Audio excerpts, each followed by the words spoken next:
Welcome to Wealth Coffee Chats, folks, for your daily live updates. Get the most out of today's episode by participating in the chat. Make sure you ask some questions, be part of the conversation, have a bit of fun, grab a coffee or a tea, take some notes, and get ready to start your day, folks. Quick few housekeeping rules, though. No spamming, no advertising or self-promotion in the chat. That's not on. Be kind and respectful to everyone when participating. And most of all, have a good time. Real estate investing can be your biggest asset. It also can be your most expensive asset when it comes to getting it right or getting it wrong, folks. It can be time-consuming, stressful, and that's why here at Positive, we have what's called a 6-star team, a full-service team that provides integrated wealth and property investing solutions and services simply designed to help you progress towards your goal of passive income through your property portfolio, folks. Make sure you check out our other podcasts on the Positive Mentor Network. Not only is there Wealth Coffee Chats, there's the Urban Property Investor. Drops every Wednesday with straight talking investing strategies and lessons with Sam Saggers. Property Investor Tales. This is where our clients, you guys, share real life stories from property investing, hosted by some of our advisors and strategists. And that's done every fortnight, dropping every Monday. Wealth, Wine and Wisdom, folks, that debriefs the week that was in the world of finance and property, hosted by yours truly, Jason Witten and Andy Fenton on Fridays. Welcome to another Wealth Coffee Chats. Marvellous Monday. Hope you're well, folks, wherever you are. If you think it's Get Rich Quick, you're in the wrong place. This is the wrong podcast. This is the wrong live for you. Welcome to another Wealth Coffee Chat. Hope you're all awesome and well.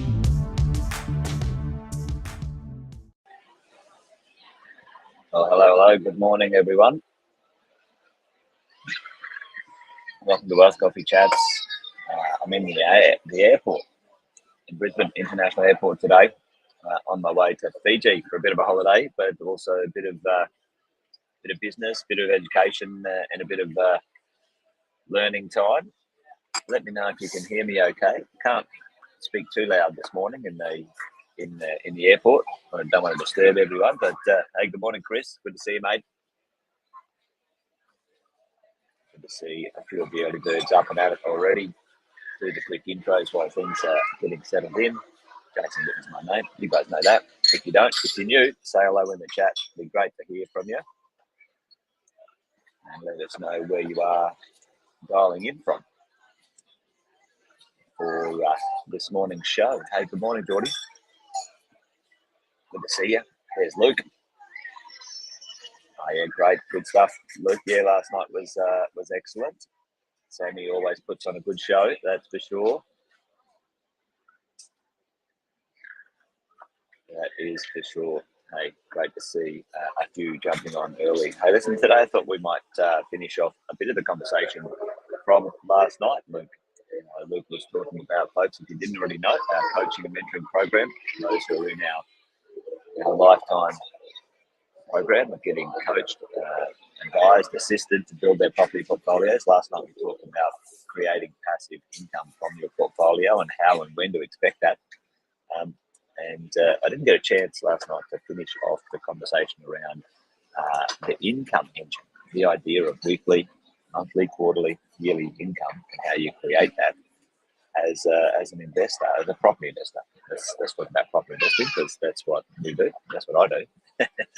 So if you want to borrow the experience and the concepts that we've put down over sort of 25 years, then that's what this is about. So good to see a few of a few newbies in. Hey, Kevin's all the way from Florida. Good to see you, mate. Thanks for joining. Oh, hey, great to have you here. Thank you. Geordie always from all the way from Sydney. There you go. What's the weather like in Sydney today? I was meant to fly via Sydney to Fiji today, but you know what I did? I set my alarm for PM, not AM. There you go. That's why I should use the 24-hour clock, shouldn't I? Ben, morning, mate. How are you? There's Sonia. Hey, good morning, Sonia. Good to see you. Hey, so listen, last night we talked about creating that passive income and doing a few things a bit differently into the future, building your property portfolio. But the idea that at some point we want a passive income from our property portfolio is nothing new for this conversation we've been having. I've been working with property investors for well over 25 years now, and every time I talk to them, they say, "Hey, I would like my property portfolio to replace my income, in the future." Now, along the way, most property investors would like, certainly would like, or probably enjoy the idea that some of their wealth also grows. So it grows from a small amount of invested capital to a large amount of invested capital. That's the way we want to make it work. But really, at the end of the day, a 7 to 15-year plan to deploy and create this as we roll along, folks. But last night we talked about the idea of the types of properties, migration of money, what assets you might need, newer assets, older assets, locations for that real estate, all of those sorts of things, how long it's going to take to grow and turn into passive income. But really, at the end of the day, part of the conversation is what we call the income engine. Myself and Sam over the years have seen 4 different dimensions of income being created by different types of investing, different investing ideas, processes, and the idea that we can copy some of the wealthiest people in the world when it comes to property investing. Australia's most successful property investor, Harry Triggerball. And I've used Harry a few times. What would Harry do in this sort of circumstance? How does Harry build his property portfolio? Because, folks, if you didn't already know, he's worth a fair bit of money, 13 plus billion. I think he's worth a little bit more now. That was from a couple of years ago. What's Harry worth, and what does he do? How does he build his property portfolio? What are the lessons we can take from Harry? And this is where we came up with the concept, what we call the income engine. The income engine, where we understand what Harry's getting up to. 83 years old, probably about 85 now, and he's got a pretty sizable portfolio. 6,000 plus properties. And how did Harry get there? Well, he has a bit of an interesting conversation, a bit of an interesting allocation of how he invests in real estate and creates the world of property investing. Now, have a look at this. Now, tell me, what's the so if we have a look at sort of above the line here, let's sort of say above the line. Tell me, folks, in the world of property investing, tell me in the chat, what type of properties are those types of properties? And I'm sort of trying not to give the answer away, but just a regular. He loves doing it, that's for sure, Tim.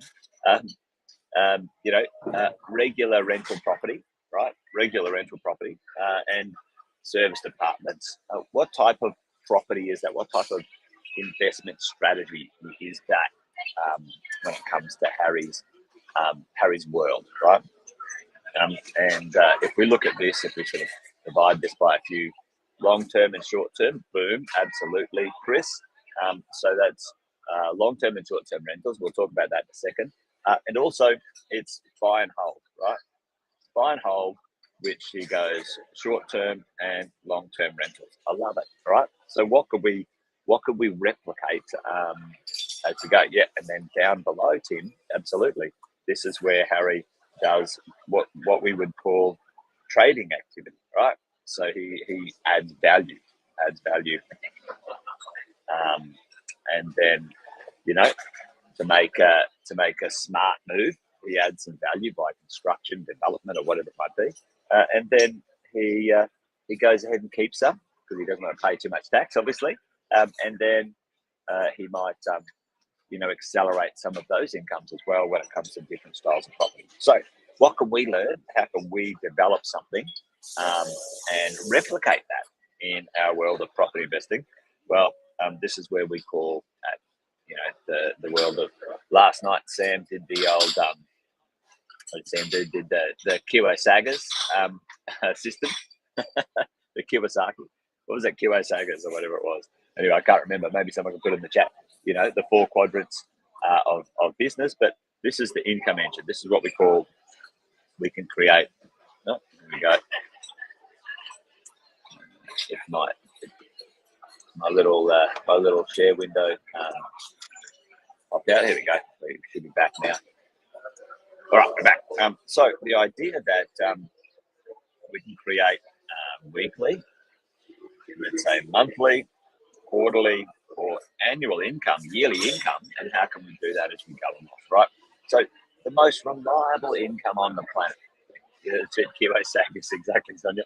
Most reliable income on the planet is residential, rental, okay? And that, you get paid that on a weekly basis, all right?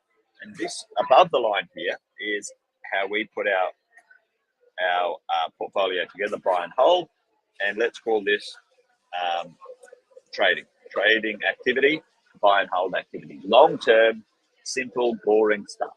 Residential real estate, rented out long-term, and this gives us the foundation of our dollars, our wealth, our long-term growth, right? That residential real estate, which is fantastic, very consistent, easily to borrow money. You go to the banks, you go to the lenders, they'll give you some money against it. For some of us, up to 90%. The first home buyers, sometimes 95%, depending on the leverage. That's fantastic, a good way to leverage and get momentum in your portfolio, right? So we make sure that the foundation pieces of our residential real estate are, creating the reliable, long-term, sustainable income, right? And for me, I like the idea of in my portfolio, that's between 60 and 80% of all my wealth is just sitting in that boring stuff.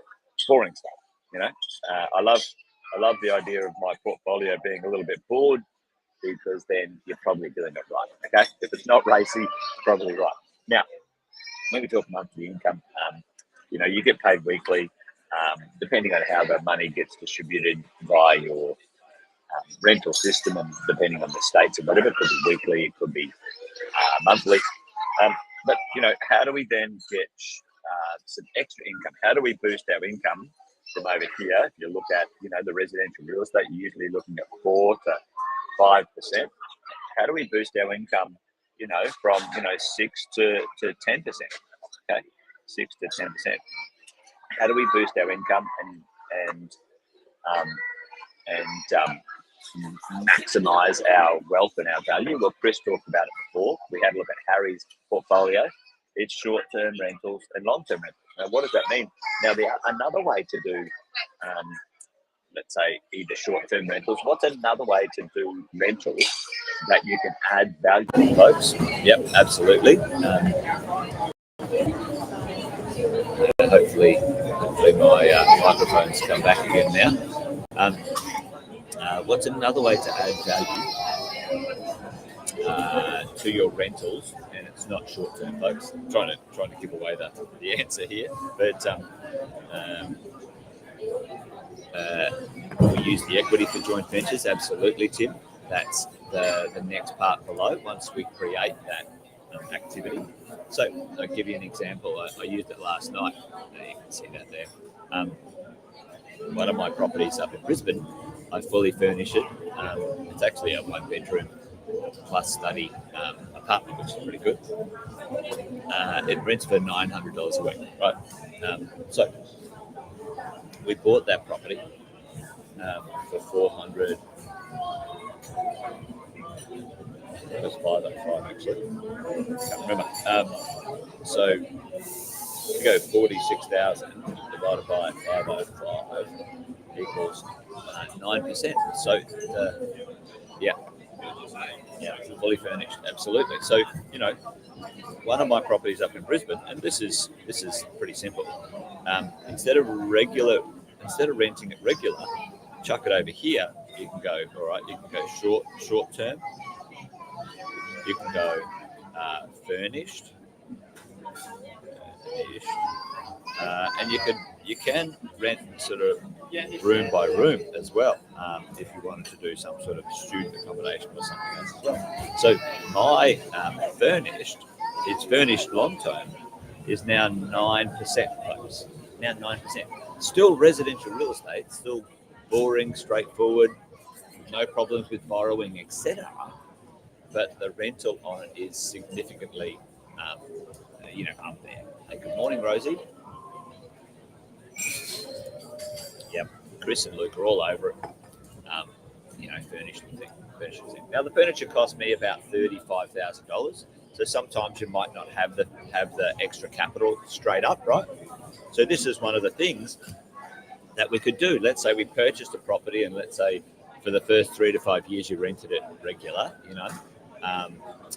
and then you had enough equity in the property to buy a good furniture pack or put it together, and then hey, voila, your rental income now goes up significantly, and your debt reduction can happen a lot quicker if that's part of your plan or not.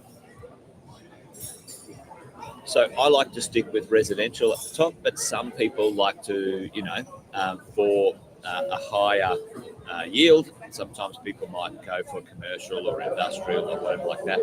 I'm not a fan of commercial, industrial, retail properties for most of my investors, because the borrowing capacity on those is a lot less, and the vacancy rate can be a lot higher, and the complexity on commercial industrial lending is a little bit more tricky, right? It's certainly not a regular buy and hold type investment, folks. That one. Yes, you get more income, but you get more problems. And yes, 100%, Chris, the furniture is tax deductible, significantly tax deductible, by the way. So I love that. I love that one. So now let's have a look at the bottom part. What does Harry do? So back here, Harry's portfolio. There we go. Harry's portfolio. He's got his serviced apartments. He's got his regular rentals at the top. So then, how do we in our portfolio get a bit of that development action, folks? How do we get that development action? Well, you guys know the drill. Right now, many of you are involved in our joint ventures, and the returns on those joint ventures, 15 to 20%, and sometimes a bit more. Okay, and that's being a partner, like an armchair developer with us in projects that come available. So joint ventures, that's trading. That's every sort of 12 to 24 months that you get a return. You get a return in cash. You can't necessarily you can't manipulate the return to be a bit more tax effective, because you're not really the developer, you're an investor, but you're getting a good return, right? You're getting a good cash return. And like I think it was Chris said it before. No, it was Tim actually. Tim said, right, when you get equity up here, when you get equity and capacity, you can make that equity work harder down here, either equity or cash, and you can make it work harder. So joint ventures over here, and this one, many years ago, probably 5-6 years ago, we used to do duplexes at Positive with our clients, and duplexes it's a bit harder to get them going. And Geordie, so does it require a bigger deposit for development? Yes, if you're going to develop something yourself, if you're going to build anything more than, let's say, a duplex, you're going to require 30 to 40% of the total development cost to be put in cash. So that's why most investors, when they're starting out, won't do anything like that. Like you don't want all of your capital tied up in something that's going to take so long. But when you have, let's say Sam's example last night, you bought $3 million worth of real estate, and now your real estate, 15 years later is worth $6 million. Well, you've got an extra $1 million in equity you could use, and then you could start doing some stuff. So yeah, it's not a great strategy up front, Geordie, but certainly something that's worth doing medium to long term for income acceleration. And certainly for many of you, you don't have to do it yourself. That's why you're in our coaching and mentoring program. You get access to the amazing opportunities that we get access to. Sam has been doing this longer than me. He's been doing it 30 years. He knows everyone in this game in Australia, and we get access to stuff like you would not imagine. And so then we make that access available to you guys through our relationships, which is kind of cool. And so, last but not least, this other part here in the quadrant. This is where we can do. We used to do it in duplexes. So you could buy yourself a duplex, you can sell one, and then keep one, right? This is where you could do small trading deals, right? One of the things right now is that Andy Fenton and myself are helping investors set up investment companies for part of their wealth creation for the future. Now, a few reasons I'll go into investment companies at another time, but creating a trading strategy, a buying and selling strategy for your investment company, creating extra tax-free or tax already paid. It's technically not tax-free, but the tax is not paid by you for your future. Okay, so I'll do that on another Wealth Coffee Chat. So there's the idea, team. For you and I, we build our wealth in the upper section here. We build our wealth in the buy and hold section. Our equity grows, and then we transform some of that equity in higher income places at some point. And again, down here, you can get 10 to 15% return on buying and selling regular real estate as you roll along. Okay, as we go. So hopefully that made a bit of sense. A few good questions today, and what I'll do in my next Wealth Coffee Chat is I'll maybe circle around on the investment company idea. That might be worth it. So join us again tomorrow. The team will be doing something tomorrow. The property management team will be on the case on the morrow, and they'll be doing some property management case studies and some training. I'll be back on Thursday for another Wealth Coffee Chat, folks. So that's it from me. Good to have you on with me today. Thanks for joining. Remember, this thing's a marathon, not a sprint. It takes time to build this portfolio, folks. I loved Sam's video last night. Don't eat the marshmallow. All right, there you go. All right, that's it from me, folks. Take care. Bye for now.